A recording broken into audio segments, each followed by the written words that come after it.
All of you good morning. Welcome to Devender methods. మనం ఈరోజు మంచి ఇంపార్టెంట్ మ్యాథమెటిక్స్ మెథడాలజీకి సంబంధించిన టాపిక్ డిస్కస్ చేద్దామండి. ఏంటి ఆ టాపిక్ అంటే ఇక్కడ చూద్దాము. ఏంటి అంటే గణిత స్వభావము ప్రసిద్ధ వాదాలు అని చెప్పి మనకు టాపిక్ ఉంది. ఈ యొక్క ప్రసిద్ధ వాదాలు అని చెప్పి ఆ వాదాలు ఏంటంటే తార్కిక వాదము, లాజిసిజం అని చెప్పి, సాంప్రదాయక వాదము, ఫార్మలిజం అని చెప్పి ఫార్మలిజం అంటాం. అదేవిధంగా అంతర్బుద్ధివాదము, దానినే సహజ జ్ఞానవాదం అంటాం, ఇంట్యూషనిజం అని చెప్పి అంటాం. ఈ మూడు వాదాల గురించి మనకు ఏపీ గవర్నమెంట్ రీసెంట్గా న్యూ అకాడమిక్ బుక్ రిలీజ్ చేశారండి. అక్కడ వాదాల గురించి లేదు, కానీ ఉమ్మడి ఏపీ, ఉమ్మడి ఆంధ్రప్రదేశ్ ఉన్నప్పుడు ఉన్నటువంటి దాంట్లో ఈ యొక్క తెలుగు అకాడమిక్ బుక్ హైదరాబాద్ ప్రచురణ చేసినటువంటి గ్రీన్ బుక్ ఒకటి ఉంటుంది. ఆ గ్రీన్ బుక్లో పేజ్ నెంబర్ 9 అని ఉంటుంది. ఆ 9లో ఈ వాదాలు ఉంటాయండి. ఈ వాదాల మీద ప్రతి డిఎస్సిలో తప్పనిసరిగా హాఫ్ మార్క్ అనేది గ్యారంటీకి వస్తుంది. మన 2025 జూన్ 12 రోజు ఎస్ఏ మ్యాథమెటిక్స్ మెథడాలజీ ఎగ్జామ్ జరిగిందని. ఆ ఎగ్జామ్లో అంతర్బుద్ధివాదము, ఇంట్యూషనిజం అనేటటువంటి ఆ కోణంలో ఒక బిట్ అడిగారు. చాలామంది తప్పు పెట్టారు, కానీ దానికి గవర్నమెంట్ హాఫ్ మార్క్ కలిపిందండి. ఎందుకంటే క్వశ్చన్ ఇవ్వడం రాంగ్ ఇవ్వడం జరిగింది. ఓకే, ఈ టాపిక్లో ప్రతి డిఎస్సిలో కూడా ప్రశ్న రావడం జరుగుతుంది. ఈ వాదాల మీద ప్రతి ప్రీవియస్ డిఎస్లో కూడా ఎలాంటి ప్రశ్నలు అడిగారనే కోణం అడిగారు. ఆ ప్రశ్నలు కూడా డిస్కస్ చేద్దాం. ఈ వీడియోని చివరి దాకా మీరు చూడండి. ఈ వాదాల మీద ప్రసిద్ధ వాదాలు, గణిత స్వభావం, ఈ వాదాల మీద ప్రతి డిఎస్సీలు అడుగుతున్నారు కాబట్టి చాలా వెరీ వెరీ ఇంపార్టెంట్ టాపిక్ అండి. అసలు చూద్దాం అదేంటని. దాంట్లో తార్కిక వాదం మీద డిస్కస్ చేద్దాం. దీని తర్వాత మళ్ళీ అంతర్బుద్ధివాదం, తర్వాత సాంప్రదాయక వాదం అనేటువంటి కోణంలో ఆ రెండు వాదాలు కూడా డిస్కస్ చేద్దాం. ఓకే రైట్ నాన్న, ఇక్కడ చూద్దాం. గణిత స్వభావము ఉంది. దీన్ని ఏమంటాం? నేచర్ ఆఫ్ మ్యాథమెటిక్స్ అని చెప్పి అంటాం. ఏంటి? గణిత స్వభావం. మరి ఇక్కడ ప్రసిద్ధ వాదాలు అని చెప్పి అంటాం. అంటే ఇక్కడ ఏమంటాం? Nature of mathematics and famous famous philosophies of mathematics అంటాం. అంటే తత్వవాదాలు, ప్రసిద్ధ వాదాలు అంటాం. ఫేమస్ ఫిలాసఫీస్ ఆఫ్ మ్యాథమెటిక్స్ అని చెప్పి అంటారు. ఇక్కడ చిన్న టాపిక్, ఇక్కడ గుర్తుపెట్టుకోండి. ఇక్కడ ప్రశ్నలోనే సమాధానం ఉంటుంది ఎక్కువ. ఈ యొక్క గణిత స్వభావం అంటే నేను మనిషిని, నాకు ఒక స్వభావం ఉంటుంది, ఈ బోర్డుకు ఒక స్వభావం ఉంటుంది, ప్రతి మనిషికి ఒక స్వభావం ఉంటుంది, ప్రతి వస్తువుకు దాని యొక్క స్వభావం ఉంటుంది. అదేవిధంగా ఈ పెన్నుకు కూడా దానికి ఒక స్వభావం ఉంటుంది. ఇలా ప్రతి వస్తువుకు, ప్రతి దానికి, విశ్వంలో ఉన్నటువంటి ప్రతి వస్తువుకు ఒక స్వభావం ఉంటుంది. అదేవిధంగా ఈ గణిత శాస్త్రానికి కూడా ఒక స్వభావం ఉంటుంది. దాన్ని మనం ఆల్రెడీ మన మ్యాథమెటిక్స్ మెథడాలజీ మన వీడియోలో స్వభావం మీద డిస్కస్ చేసాం. ఏమని డిస్కస్ చేసాం అంటే షార్ట్కట్లో ఒక 2 అంశాలు చెప్తాను. Mathematics is a nature of accuracy అంటాం. అంటే గణిత శాస్త్రం ఖచ్చితత్వాన్ని కలిగి ఉంటుంది అని చెప్పి అనుకున్నాం. దాంట్లో వీడియోలో డిస్కస్ చేసాం, ఆ మాటలు వినండి. అదేవిధంగా mathematics is a nature of natural thinking, అంటే సహజమైనటువంటి ఆలోచన ధోరణి కలదు. Mathematics is a nature of inductive and deductive, అంటే ఆగమన నిగమన పద్ధతిని కలిగి ఉంటుంది. Mathematics is a nature of abstractive, అంటే అమూర్త స్వభావం కలది. Mathematics is a nature of verify, అంటే వెరిఫికేషన్, అంటే ఒక సరిచూసే స్వభావం కలదని చెప్పి ఇంకా మనం కొన్ని డిస్కస్ చేసాం. అదేవిధంగా mathematics A nature of originality, అంటే గణిత శాస్త్రానికి ఉపజ్ఞత అనే లక్షణం కలదని చెప్పి మనం డిస్కస్ చేసాం. ఇంతకుముందు మన యాప్లో తీసుకున్న వారికి తెలుస్తుంటుంది. అంటే దాని స్వభావం ఇది. కానీ ఇక్కడ ఏమందంటే ఈ ప్రసిద్ధ వాదాలు, ఫేమస్ ఫిలాసఫీస్ ఆఫ్ మ్యాథమెటిక్స్ అన్నాం కదా, ఈ వాదాలు ఏమంటున్నాయంటే ఈ వాదాల ప్రకారము గణిత స్వభావం ఎలా ఉంటుంది అని తెలిపేటటువంటి వాటినే ఈ ప్రసిద్ధ వాదాలు అంటాం. దాని నేచర్ డిస్కస్ చేసాం. ఈ స్వభావం ఎలా ఉంటుందని తెలిపేటటువంటి వాదాలే ప్రసిద్ధ వాదాలు. దాంట్లో ఒకటి ఏంటంటే తార్కిక వాదం, లాజిసిజం అంటాం. దాంట్లో మరొక వాదం ఇంకోటి ఏంటంటే సాంప్రదాయక వాదం, ఫార్మలిజం అని చెప్పి అంటాం. మరొక వాదం ఏంటంటే అంతర్బుద్ధివాదం, ఇంట్యూషనిజం. దాన్నే మనం సహజ జ్ఞానవాదం అంటాం. అంతర్బుద్ధివాదాన్ని సహజ జ్ఞానవాదం అంటాం. ఈ 3 వాదాలు గణిత శాస్త్రం యొక్క స్వభావాన్ని వివరిస్తాయని గుర్తుపెట్టుకోండి. ఓకే, ఇప్పుడు ఒక్కొక్క వాదం గురించి మనం డిస్కస్ చేసుకుంటూ వెళ్ళిపోదాం. రైట్ నాన్న, ఇప్పుడు తార్కిక వాదం అంటే ఏంటంటే లాజిసిజం చెప్పి అంటాం. దీన్నే nature of mathematics, famous philosophies of mathematics అంటాం. తప్పనిసరిగా డిఎస్సిలో ఒక హాఫ్ మార్క్ వస్తుంది, గుర్తుపెట్టుకోండి. ఓకే, ఇప్పుడు డిస్కస్ చేద్దాం మనం.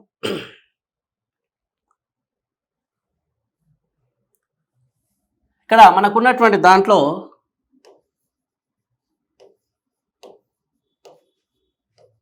తార్కికవాదము అని చెప్పి మనం డిస్కస్ చేద్దాం. దీన్ని ఏమంటాం మనం? లాజిసిజం అని చెప్పి అంటాం. Okay, right. నా ఈ తార్కికవాదం అంటే లాజిక్, తర్కం అంటాం. తర్కం అంటే ఏంటి? సింపుల్. ఇక్కడ క్వశ్చన్ ఇచ్చినప్పుడు ఆన్సర్ ఏంటి, అసలు ఏమి ఇచ్చాడు అని ముందు ఆలోచించాలి. లాజిక్ అంటే అర్థం ఏంటి? ఇక్కడ తర్కం అని అర్థం. తర్కం అంటే ఏంటి? లాజిక్. అసలు ఏంటి సార్ లాజిక్ అంటే? ఏదైనా ఒక విషయము అది నిజమా కాదా అని కారణాలతో విశ్లేషించి నిరూపించేదే తర్కం అని చెప్పి అర్థం, సింపుల్గా చెప్పాలంటే. అయితే ఇక్కడ ఈ తార్కికవాదాన్ని అభివృద్ధి చేసిన వారు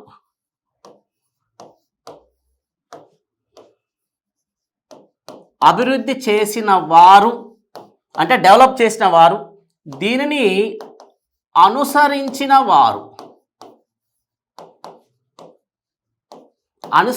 వారు ఎవరు అంటే ఇక్కడ చూడండి ఒకసారి. ఇక్కడ బెర్ట్రాండ్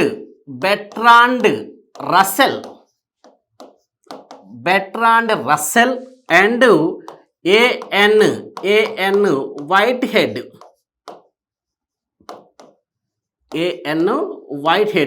వీరిద్దరు ఏం చేశారంటే తార్కికవాదాన్ని ప్రతిపాదించిన వారు, అభివృద్ధి చేసిన వారు, అనుసరించిన వారు ఎవరు అని చెప్పి అడుగుతారు. గుర్తుపెట్టుకోండి, ఎగ్జామ్ పాయింట్ ఆఫ్ లో అడిగారు, ప్రీవియస్ డేస్లో అడిగారు. ఆ బిట్స్ కూడా ఎలా ఉంటాయో కూడా నేను చెప్తాను. ఓకే, మరి ఇప్పుడు చూడండి ఒకసారి. తార్కికవాదాన్ని అభివృద్ధి చేసిన వారు, who develop the logical ism అంటే ఇక్కడ లాజిజం, హూ డెవలప్ ద లాజిజం అని చెప్పి అడిగినప్పుడు ఎవరు పెట్టాలి? ఇక్కడ బెర్ట్రాండ్ రస్సెల్, ఏఎన్ వైట్ హెడ్లు ఈ తార్కికవాదాన్ని అభివృద్ధి చేసినటువంటి వ్యక్తులు, అనుసరించినటువంటి వ్యక్తులు. వీరేం చేశారంటే ఒక గ్రంథాన్ని కూడా రాశారు. ఎవరైనా? బెర్ట్రాండ్ రస్సెల్ అండ్ ఏఎన్ వైట్ హెడ్లు. ఏ గ్రంథం రాశారు వీరు అంటే ఇక్కడ చూడండి ఒకసారి. ఇక్కడ ప్రిన్సిపియా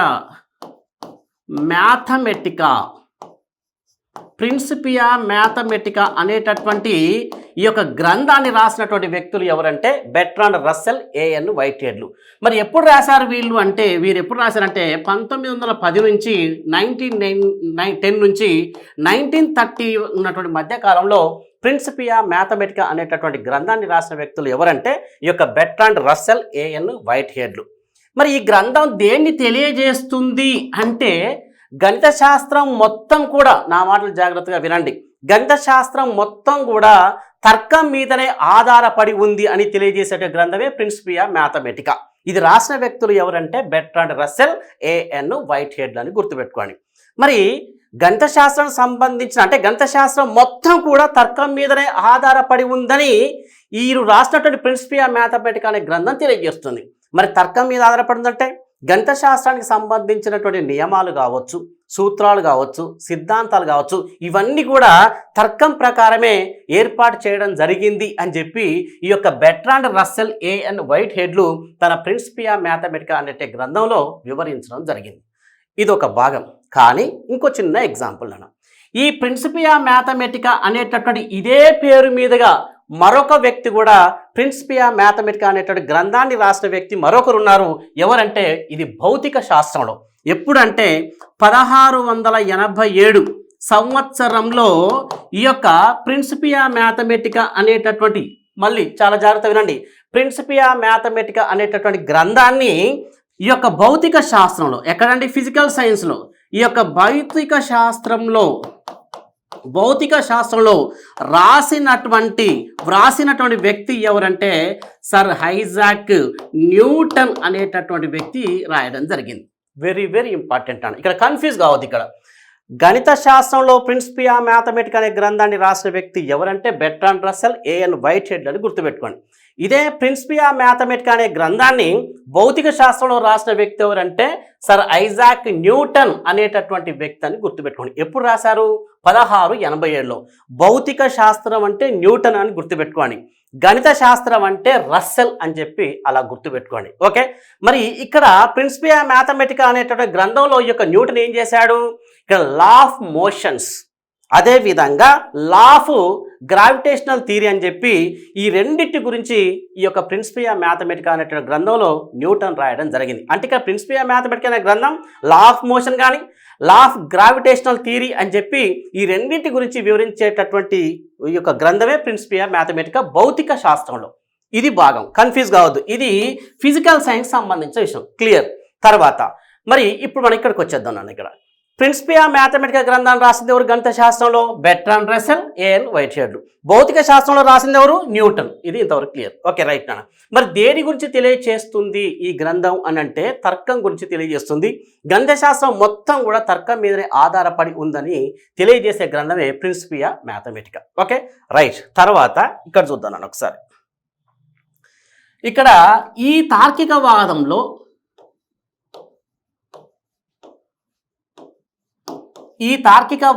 వాదంలో ఇంకొకటి ప్రధానమైనటువంటి అంశం ఒకటి ఉంది. ఏంటి యొక్క ప్రధానమైన అంశం అంటే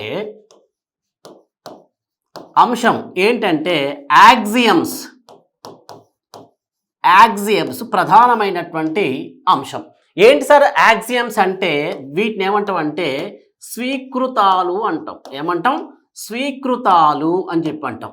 ఏంటి సార్ స్వీకృతాలు అంటే? తార్కికవాదం అంటేనే మనం ఇక్కడ ఏమనుకున్నాం, ఇక్కడ ఈ యొక్క తర్కం మీదనే గణిత శాస్త్రం మొత్తం ఆధారపడి ఉంది అనేది ఒక ప్రధానమైనటువంటి ఉద్దేశం. కానీ దాంట్లో తార్కికవాదంలో ప్రధానమైనటువంటి అంశం ఏంటి ఇక్కడ అంటే స్వీకృతాలకు ప్రసిద్ధి ఈ యొక్క తార్కికవాదం. గుర్తుపెట్టుకోండి. మరి యాక్సియమ్స్ అని చెప్పి అంటాం. ఏంటి సార్ స్వీకృతాలు అంటే? ఇక్కడ చూడండి ఒకసారి. ఎటువంటి నిరూపణ లేకుండా నిజమని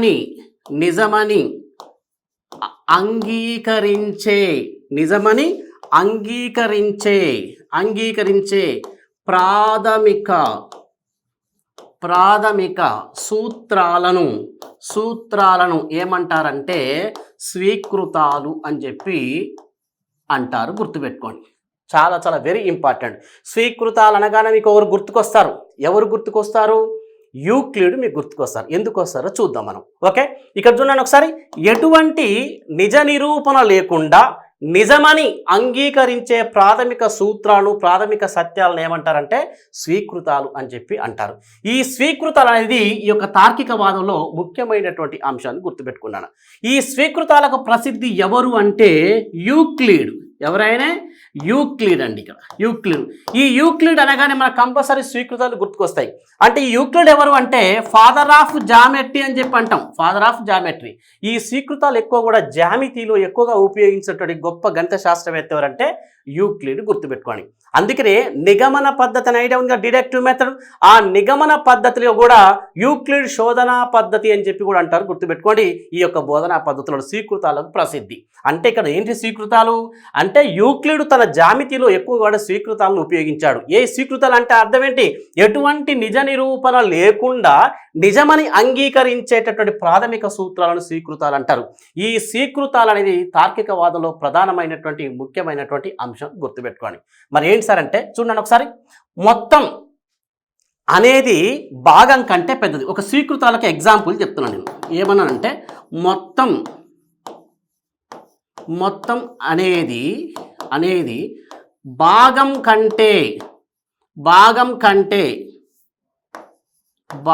కంటే పెద్దది.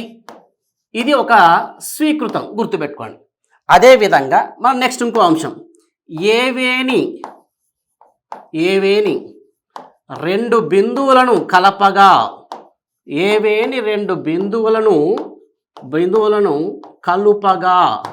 కలపగా ఒకే ఒక సరళ రేఖ ఏర్పడుతుంది అనేది ఇవి స్వీకృతానికి ఉదాహరణలు. గుర్తుపెట్టుకోండి. ఇక్కడ నిరూపణ లేకుండా నిజమని అంగీకరించవచ్చు. ఇక్కడ ప్రత్యేక ఇలాంటివి ఎవరు వాడారంటే యూక్లిడ్ వాడడం జరిగింది. ఇక్కడ చూడండి ఒకసారి. మొత్తం అనేది భాగం కంటే పెద్దదా కాదా? దీనికి నిరూపణ చేయాల్సిన అవసరం ఏమైనా ఉందా? లేదు కదా. మరి ఏవేని రెండు బిందువులను కలిపితే ఒకే ఒక సరళ రేఖ ఏర్పడుతుంది. అవునా కదా? ఈ రెండు బిందువులను కలిపితే ఒకే ఒక సరళ రేఖ ఏర్పడుతుంది. మళ్ళీ ఇంకో సరళ రేఖ కావాలంటే కంపల్సరీ రెండు బిందువులు ఏర్పాటు చేయాల్సిందే. మరి ఇక్కడ గీస్తామంటే ఇది పైన గీయొచ్చు, దాని కూడా రెండు బిందువులు కావాల్సిందే. అంటే ఇక్కడ ఏమవుతుంది ఇక్కడ అంటే ఒక సరళ రేఖ ఏవేని రెండు బిందువులు కలిపితే ఒకే ఒక సరళ రేఖ ఏర్పడుతుంది, దానికి నిరూపణ చేయాల్సిన అవసరం కూడా లేదు. ఇలాంటివన్నీ కూడా యూక్లిడ్ తన జామితిలో ఎక్కువగా ఉపయోగించాడు. కాబట్టి యూక్లిడ్ అనేటువంటి వ్యక్తి ఫాదర్ ఆఫ్ జామెట్రీ అన్నాం, స్వీకృతాలకు ప్రసిద్ధి అని చెప్పి యూక్లిడ్ అంటాం. ఇలాంటి అంశాలన్నింటి కూడా ఎక్కడ ఉంటాయంటే ఈ యొక్క తార్కిక వాదంలో ఎక్కువగా ఉంటాయి. ప్రతిదీ లాజిక్, రీజనింగ్, అవునా కదా, అంటే ప్రతిదీ ఇది అవునా కాదా అని అనేటటువంటి అంశంతో కారణాలతో విశ్లేషించి చెప్పేటటువంటి ఒక విధానమే తర్కం అని చెప్పి అంటాం. ఈ యొక్క స్వీకృతాలు కానీ తర్కానికి సంబంధించినటువంటి ప్రతి గణితశాస్త్రం సంబంధించినటువంటి కొన్ని నియమాలు, సిద్ధాంతాలు, కొన్ని ఉన్నటువంటి సూత్రాలు అన్నీ కూడా నిజ నిరూపణ లేకుండానే అంగీకరించడం పడుతుందని ఇక్కడ ప్రధానమైనటువంటి అంశం. ఓకే, ఒక్కసారి ఇక్కడ చూద్దాం మనం. ఇక్కడ చూడండి, ఇక్కడ తార్కిక వాదం అన్నాం, తర్కం, లాజిక్ అన్నాం. ఈ యొక్క తార్కిక వాదాన్ని అభివృద్ధి చేసినటువంటి వారు ఎవరంటే, అనుసరించిన వారు ఎవరంటే బెర్ట్రాండ్ రస్సెల్, ఏఎన్ వైట్హెడ్. వీరు రాసిన ఫేమస్ గ్రంథం ఏంటంటే ప్రిన్సిపియా మ్యాథమెటికా అనేటువంటి గ్రంథాన్ని రాశాడు. ఎప్పుడు అంటే 1910 నుంచి 13 మధ్య కాలంలో. తర్వాత ఇదే గ్రంథాన్ని భౌతిక శాస్త్రంలో రాసినటువంటి వ్యక్తులు అంటే సర్ ఐజాక్ న్యూటన్ అనేటటువంటి వ్యక్తి 1687లో రాయడం జరిగింది. ఇతను law of motion, law of gravitational theory గురించి ఎక్కువగా ఈ యొక్క ప్రిన్సిపియా మ్యాథమెటికా గ్రంథంలో ఫిజికల్ సైన్స్లో ఇలా రాశాడు, వాటి గురించి వివరించాడు. ఓకే, ఈ యొక్క అంశం మీద మనకు ప్రీవియస్ బిట్లు ఎలా వచ్చాయి చూద్దాం నేను ఒకసారి. ప్రీవియస్ డిఎస్సిలో ఈ యొక్క తార్కిక వాదం మీద ఎలాంటి ప్రశ్నలు అడిగారు ఒకసారి మనం చూద్దాం. గణితం తత్వశాస్త్రంలో, గణితం అంటే ప్రీవియస్ డిఎస్సి ప్రశ్న అండి ఇది. గణితం తత్వశాస్త్రంలో తార్కిక వాదంను ప్రధానంగా ప్రతిపాదించిన వారు ఎవరు అని చెప్పి డైరెక్ట్ బిట్ అడిగారు. మన 2025 డిఎస్సి జూన్ 12th రోజు కూడా డైరెక్ట్ బిట్ అడిగారు. అదేంటో కూడా అంతర్బుద్ధి వాదం మీద అడిగారు. కాబట్టి ఇది మనకున్న తార్కిక వాదం మీద ప్రీవియస్ బిట్ ఎలా వచ్చాయో చూద్దాం. ఇక్కడ గణితం తత్వశాస్త్రంలో తార్కిక వాదమును ప్రధానంగా ప్రతిపాదించిన వారు ఎవరని చెప్పి అడిగారు. యూక్లిడ్, బెర్ట్రాండ్ రస్సెల్ మరియు Alfred North Whitehead, A N Whitehead, Isaac న్యూటనా, నెక్స్ట్ కార్ల్ ఫ్రెడరిక్ గ్యాసెస్ అని చెప్పి అడిగారు. దీనికి ఆన్సర్ ఏంటంటే ఇక్కడ మనం ఆల్రెడీ చెప్పుకున్నాం కాబట్టి బెర్ట్రాండ్ రస్సెల్, ఏఎన్ వైట్హెడ్. మరొక బిట్ అడిగారు, ఎలా అడిగారో చూద్దాం. ఇక్కడ ప్రిన్సిపియా మ్యాథమెటికా గ్రంథం ఏ తత్వాన్ని బలపరుస్తుంది అని చెప్పి అడిగారు.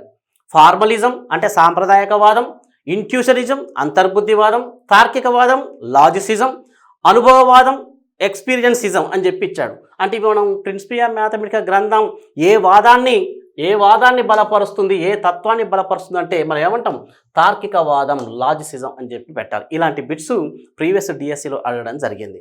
నెక్స్ట్ ఇంకోటి చూద్దాం. ఇక్కడ తార్కికవాదం ప్రకారం గణితం ఏ ఆధారంపై నిర్మించబడింది అని చెప్పి ఇలా బిట్స్ అడగడం జరిగింది. అనుభవంపై ఆధారపడిందా, పరిశీలనపై, అబ్జర్వేషన్పై ఆధారపడి ఉందా, తర్కం లాజిక్పై ఆధారపడి ఉందా, నెక్స్ట్ ఊహపై, ప్రిడిక్షన్పై ఆధారపడి ఉందా అంటే అప్పుడు మీకు తార్కికవాదం గుర్తు రావాలి. అంటే లాజిసిజం అంటే దేనిపై ఆధారపడింది, తర్కంపై. ఇలాంటి డైరెక్ట్ నాలెడ్జ్ బిట్లే అడగడం జరిగింది. నెక్స్ట్ గణితంలోని అన్ని సూత్రాలను తర్క నియమాల ద్వారా వివరించే సిద్ధాంతం ఏది అని చెప్పి ఇలా క్వశ్చన్ అడిగాడు. అనుభవవాదం, నిర్మాణవాదం, తార్కికవాదం, ఆచరణవాదం చెప్పి ఇలా అడిగాడు. ఇలాంటి ప్రశ్నలు ప్రీవియస్ డిఎస్సిలో రావడం జరిగింది. అంటే ఇక్కడ దీనికి ఆన్సర్ ఏంటి, ఇక్కడ తార్కికవాదం అని చెప్పి ఇలా పెట్టండి. ఇలాంటి క్వశ్చన్స్ అడుగుతున్నారు కాబట్టి మనకున్నటువంటి ప్రసిద్ధ వాదాల్లో తార్కికవాదం మీద ప్రజెంట్ మన డిఎస్సిలో అడగలేదు కాబట్టి కంపల్సరీ నెక్స్ట్ ఇప్పుడు 2026లో రేపు డిఎస్సి నోటిఫికేషన్ వస్తే ఈ వాదాలు, ఈ మూడు వాదాలలో తార్కికవాదం కానీ, నెక్స్ట్ అంతర్బుద్ధివాదం కానీ, అదేవిధంగా సాంప్రదాయకవాదం కానీ, ఈ 3 వాదాలు ఏదో ఒకటి మాత్రం ఒక హాఫ్ మార్క్ వచ్చే అవకాశం ఉంది. ఓకే, జాగ్రత్తగా చదవండి. ఓకే, నెక్స్ట్ వీడియోలో మనకు అంతర్బుద్ధివాదం అంటే ఏంటి, సాంప్రదాయకవాదం అంటే ఏంటి, నెక్స్ట్ మార్నింగ్ వస్తుంది, ఆ వీడియో చూడండి. Okay, right, thank you.